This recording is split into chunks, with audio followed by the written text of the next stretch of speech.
Anh làm được rồi.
Cũng đất đã quả.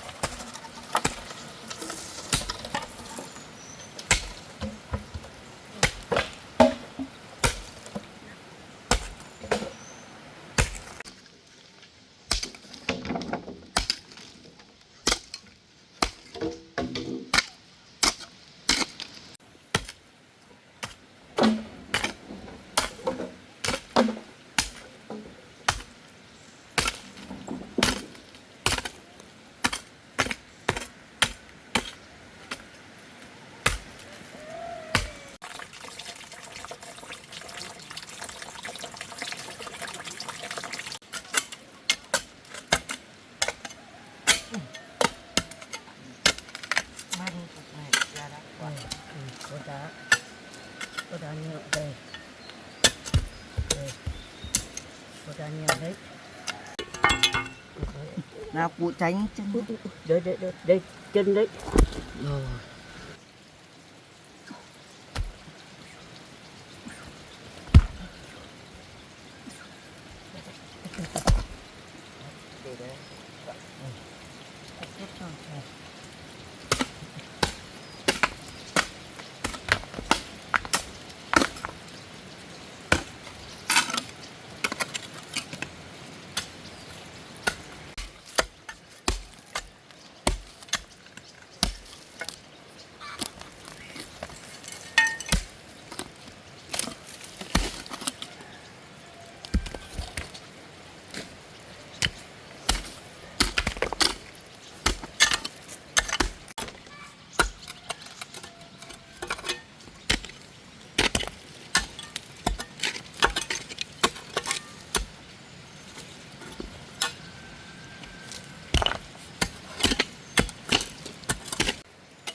Đá hết, đá nhiều quá.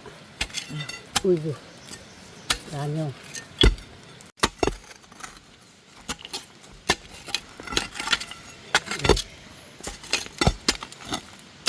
Đây. Đấy. Ui giời, nặng quá đây. Ui. Quá đấy. Đây, đỡ được.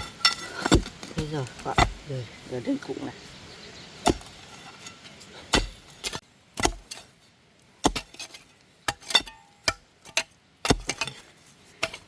Đá nhiều, quá nhiều quá, đá nhiều quá, đá nhiều quá. Ui rồi, ở xa, sâu quá, sâu lắm, ở nhiều, sâu quá.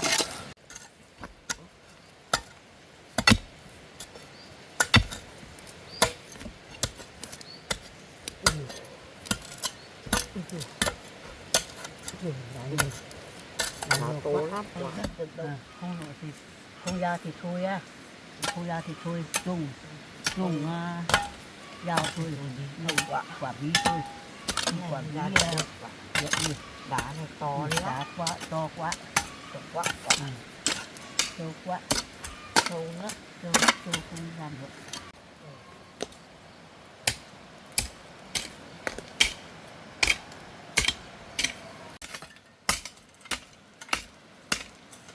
Như thế này thôi quả. Vâng. Cái này không cần quăng nữa. Cái này đất tốt này để trồng bí quả. Vâng. Của mẹ thì cũng nhìn nhá. Vâng. Hành đi qua kia xúc đất. Về đây tưới ở bên này. Bên kia đất tốt. Hành đi xúc quả. Vâng.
Tốt quá. Quả đất tốt lắm. Bên này tốt hơn.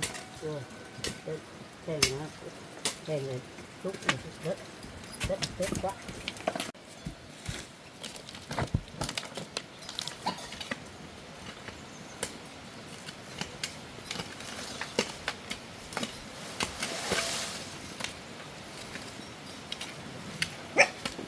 Ở đây cút đây tí nhá, kia còn một tí hành đi trên nút.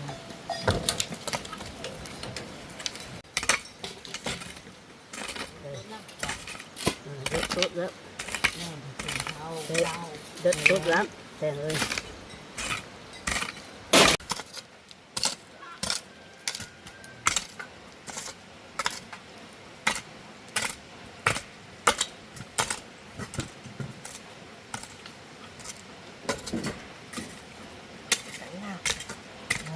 Đấy thì đấy quả.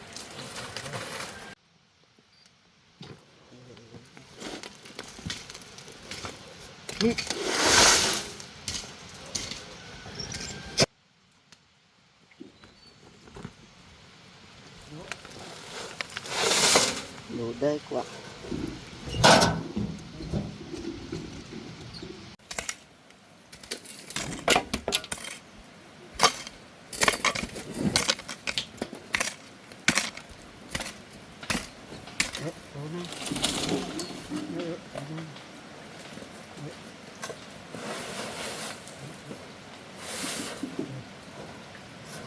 Mẹ chứ mẹ xúc à. Đồ này.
Vâng. Giờ Thành đi ra ngoài kia mua một ít rau giống về trồng nhé. Vâng. Đây là đi giao giống chuẩn nhá. Mình đi mua rau giống một tí nhá. Vâng. Vậy thì cô vào nhà nghỉ ngơi nhá.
Bà ơi, có rau giống không? Đấy, mày gọi rau giống. Bà ơi, không có mùng tơi à? Một tay trên này này. Thế này à? Được. Được. Này à? Mình lấy một túi như này nhé. Nào. Nói chung là hành nữa, Hành à? hành đúng nữa. Thế thì Thành lấy một nghìn nhé.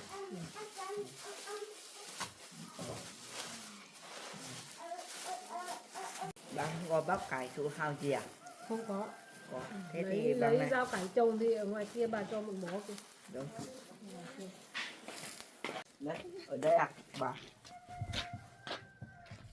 Vâng, rau này. Bà như bà trồng không hết thì cho thành trồng cái này hay. Lắm. Mấy loại này. Bà trồng không hết này, thành trồng thì Thế bà nhé.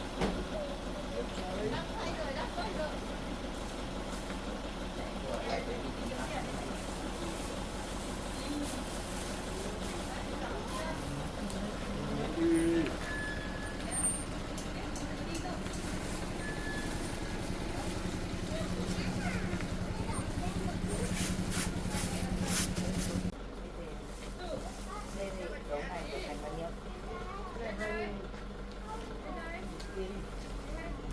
Đấy.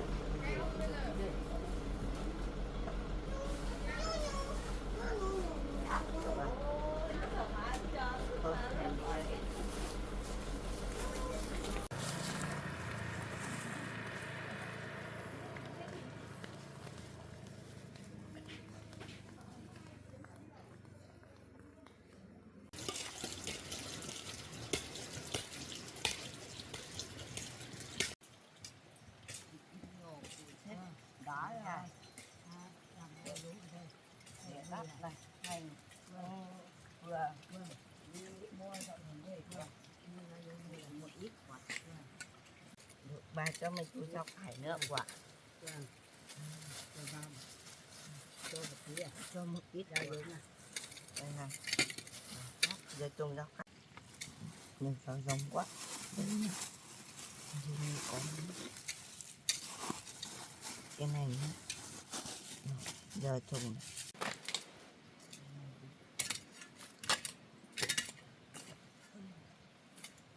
xong chưa?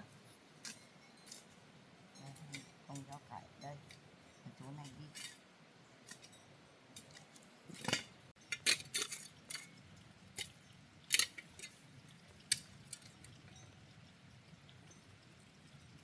Ở đây này.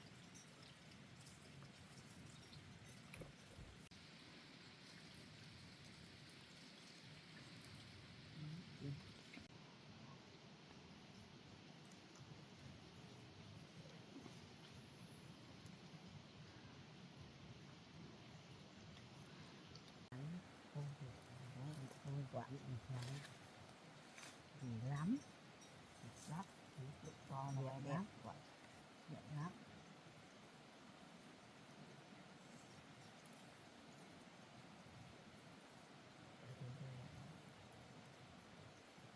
Nát như nó nát đi.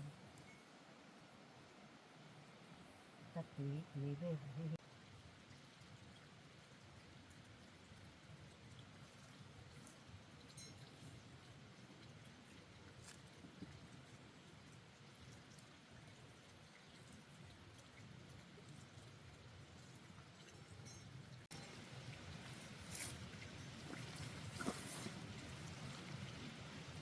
Không lâu mấy lâu Xong ăn rồi rồi. mới lâu Ừ. lâu một chút rồi mới Ừ. cái này phải đợi Được rau con lớn được quá, đấy. này phải đợi rau lớn Đấy, cơ. rồi đấy. Chờ trồng mai nào mới có rau ăn Đấy, quả, vâng. Thế là mai là có rau ăn đấy. mai nào lại có rau ăn rồi để Trồng trồng. có rau ăn trồng thế tốt.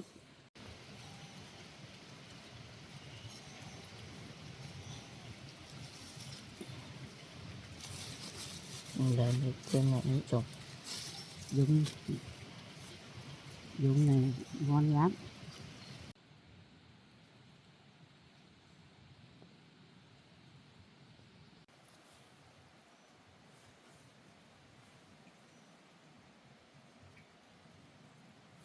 Chú con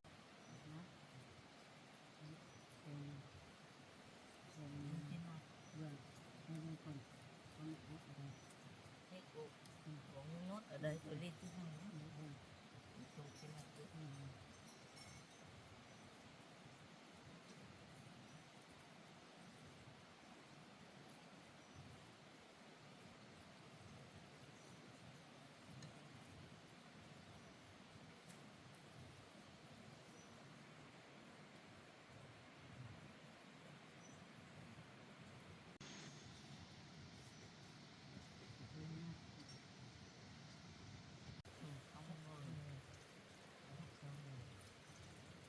Không mấy nữa lại có rau ăn rồi quả này, có rau ăn rồi. Đấy, quả. Đi đi này chú. Rồi giờ đấy.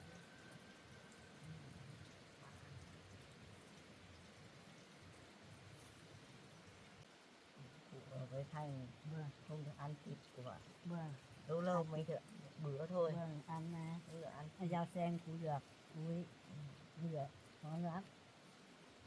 Cụ ở với Thành khổ lắm. Vâng, khổ không sao, ăn được.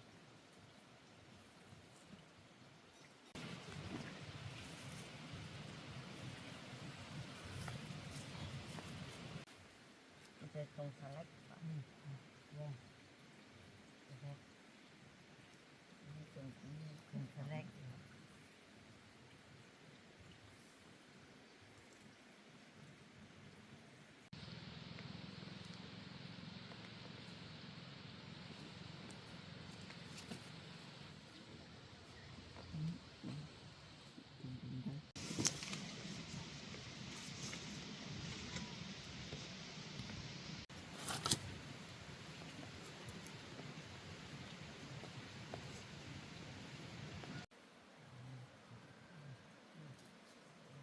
Đấy, qua bên kia trồng hành tây mồng tơi. Cái này trồng bí sao của ạ? Bên kia trồng trước của ạ. Đi. đi Quả. cây trồng Giờ Thành há hông lấy hang đàn đây quả. Thành há đấy. Chỗ hông đấy, củ há à.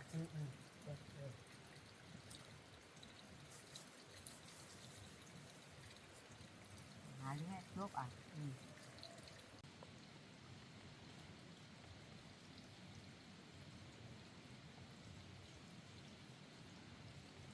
bột để trống nhé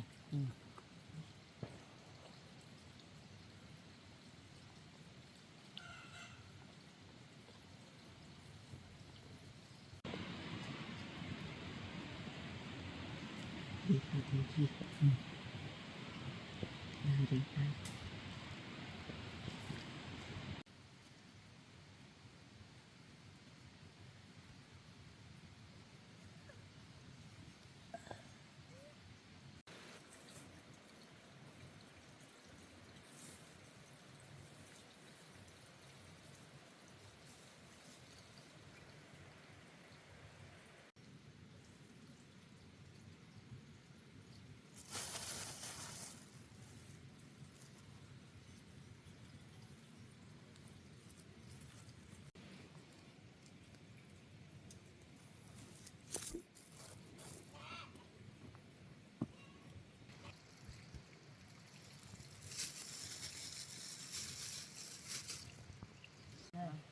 quạt anh vậy đấy à này những chỗ đọc cái này đây xuống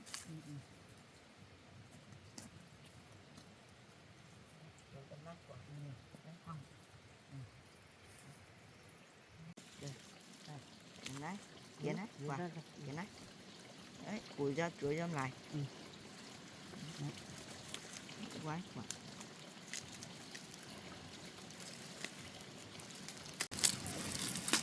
nhớ cái con trùng cái quả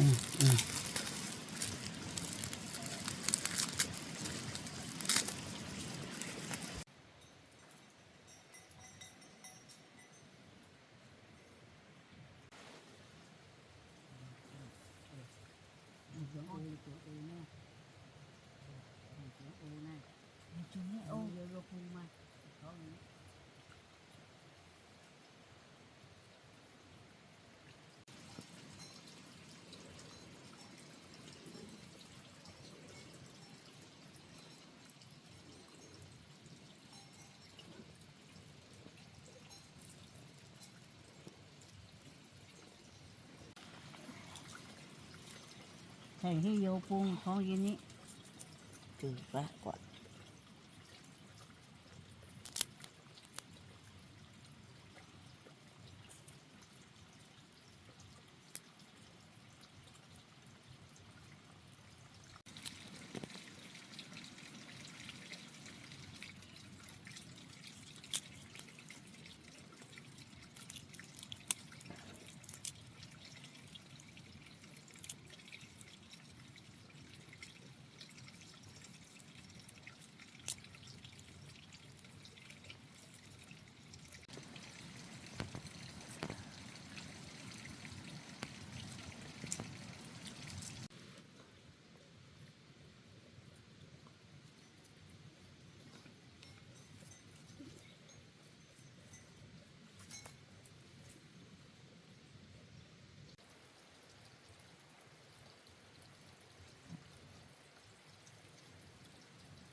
Bao với cụ Thành trồng rau à?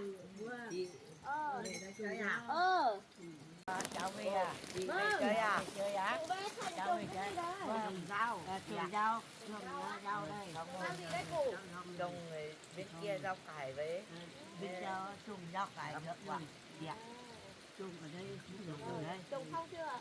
trồng rồi dạ Cháu có mang cái chăn đến cho cụ. rồi Vâng, vâng. vào nhà nó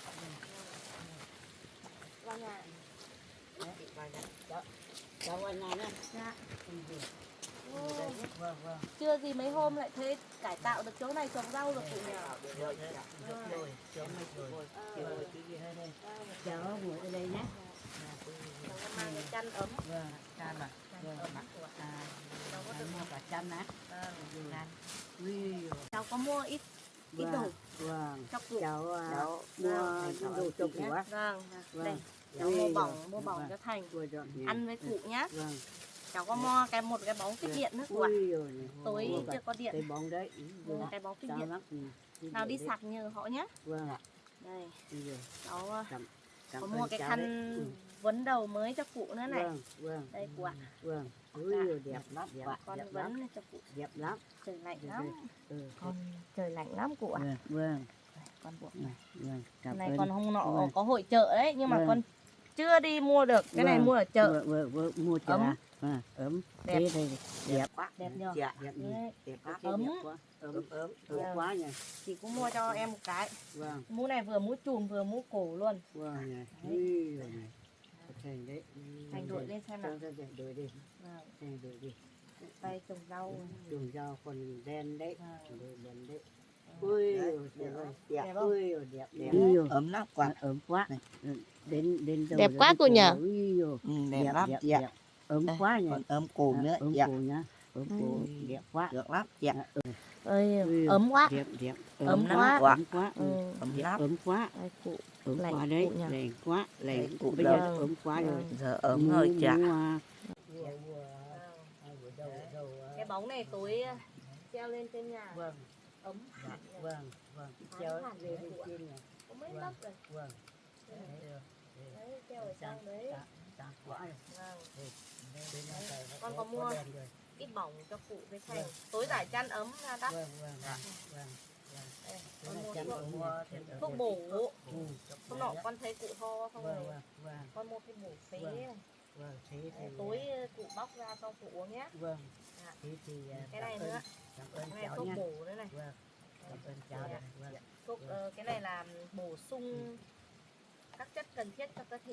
Vâng. Loại này Dạ, uống ừ. mỗi ngày 4 ống người lớn, Vâng. 2 ống một lần này. Vâng. Nó là giúp này, đối tượng sử dụng này, trẻ em biếng ăn, là người lớn, người làm việc quá sức, người mới ốm dậy, cơ thể suy nhược cụ ạ. Vâng. Bổ sung đề kháng Vâng, kiểu vâng. mùa đông lạnh ấy, cụ Vâng. hay ốm hay thuốc Vâng. ho này. Vâng. Đây là thuốc ho bổ phế. Vâng. Con thấy cụ ho nhiều quá. Vâng. Ý. Nhá. Cụ bóc ra xong rồi uống. Vâng. Tối Ôi, thì không. Người lớn và trẻ em. Vâng. thì Dạo lại này không tối thích. nhanh quá. Vâng. Hôm nay có bóng rồi. À, Ừ. cái này Tối- khi nào sạc thì tối ra là mượn họ sạc nhé. Vâng. Liều dùng này Thành nhìn nhá. Vâng. Đây nó có cái nắp đo này Thành. Ui, Đấy, Vâng. bao nhiêu Lô. ml này. Vâng. Đấy, 10 nhá. Đấy, mỗi lần rót cho cụ nhá, đúng Vâng. rồi. Mỗi người đối tượng này, đấy, người lớn này. 10 Vâng. Đấy, nhớ chưa, ngày uống 2 lần. ngày Vâng. uống 2 lần à? Ừ, Vâng. thuốc Bữa ho. sáng bữa tối. Vâng. Ừ. Uống cho họng nó Vâng. Vâng. không bị đờm ấy. Vâng. Nhá. Vâng. Tôi cứ thế pha cho cụ theo chị bán nhé. Không nào ho quá. Cái này uống hết gần hết thì chị lại ấy đi mang về cho. Không nhiều. Đây bỏng. Con mua ít bỏng không biết cụ có ăn được không?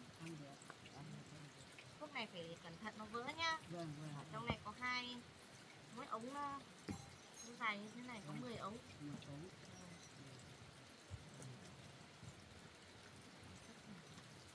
Thành rút vào túi là Thành à. Xem đấy à. Vâng. Trời lạnh quá. Ừ, Vâng. trời lạnh kiểu chị nhỉ. Cảm ơn nha. Vâng, Cảm ơn cháu nha. vâng. Cảm ơn mua. Nào cháu thấy mũ len đẹp, Vâng, cháu vâng. mua một cái của ạ. Vâng. Vâng. Vâng. Vâng. Cả. Căn này tối, Vâng. căn này ấm rồi, chị Vâng. xin cụ uống nước. Vâng. Vâng. Uống. Cháu uống. Cái này ấm lắm dạ. Vâng. Ấm lắm. Cháu thì phải uống. Vâng, Thì- Cụ làm được cái đường, Vâng. cụ với Thành làm được cái đường Vâng, mới vâng, kia là đẹp cái đường nhở. mới rồi. Dạ. Cái này vây vây chắc vào trồng Vây rau. chắc. Vâng, vâng, chắc Trồng rau cải. trồng rau cải. Vâng, với rau Thì gì đấy? đây cụ? rau cải với Rau rau lá. Hành lá rau gì? dây với lá đấy. Rau hành lá tơi đấy. nữa. À, mùng tơi à? Tây đấy. Vâng, trời trở lạnh. Trồng mùng Không tây trồng rồi. ít bắp cải nào à? Không có rau Không dùng có, bắp cải không dạ. có đâu. Mùa này không trồng không nên đâu. Vâng. Mùa Vừa làm này cái không- bếp này có vây lại không cụ? Nào vây lại dạ. Hôm nay mới lại. Vây Thích lại chuyển bếp nào. ra đây ở chứ? Mới ngược lại mới Nào vây được vào là chuyển ra đây nấu cơm à? vây được thì Chỗ này chắc còn sợ rơi nước đấy nhỉ? đào giấy chị nhỉ. vâng Trời bắt đầu lạnh lắm, một cụ thế này đâu lại lạnh quá nhưng mà làm việc thì còn nóng nhỉ. làm việc nó làm việc nó Thế trời tối rồi con còn có công việc, mai vâng còn xuống cơ quan.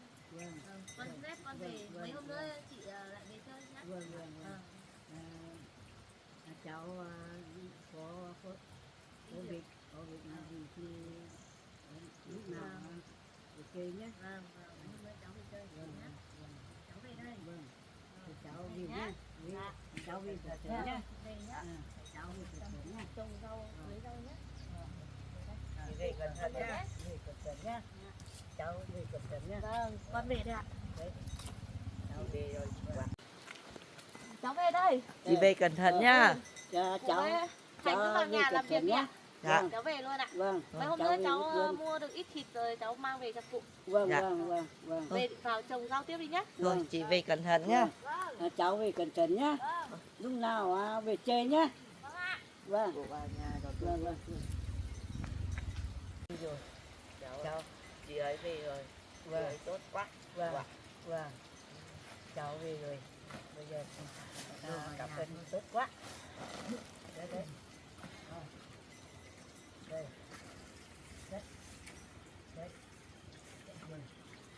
đi rồi chân ấm quá nhỉ ấm quá ui ấm quá đấy đấy đấy ui rồi đây đây mở chân ấm quá đấy thế nhất rồi Cô mặc áo đi. vâng Áo của vâng cô. vâng vâng đây đây ui rồi xem chân ui rồi ấm quá đây đây có lông Quả. này có lông đấy ui rồi ấm quá đấy có lông mình thấy là ấm quá rồi đây Ấm lắm. ấm lắm được rồi Cô thải ra. đây rất ui rồi ấm đấy rồi ui rồi ấm Đây. đấy Đấy. Ấm lắm. Quả. ui ấm lắm Ấm lắm. ấm lắm ui rồi ấm lắm đấy Cái này chân bung. đây ơi ui rồi ấm quá vào. ấm quá gấp vào quả đây vàng. quá ở đây ở đây ấm quá Ấm lắm. ấm lắm Chân bung ấm lắm. Quả. chân bông ấm lắm đấy Quả. vâng Mình đi Vâng. trồng nước bí. vâng trồng cái nước bí của mạng áo đi trồng bí trồng cái bí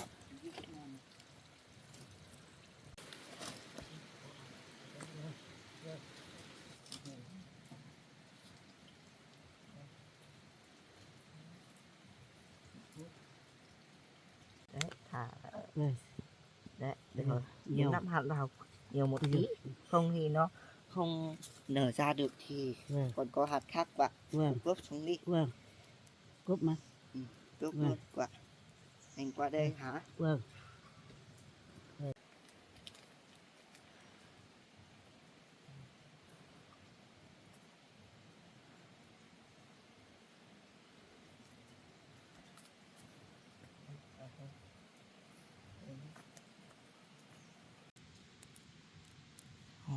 qua hộp bên này quả.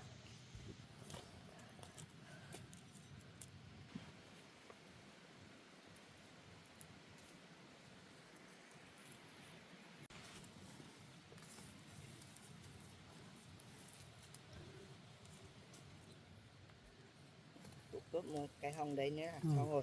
vâng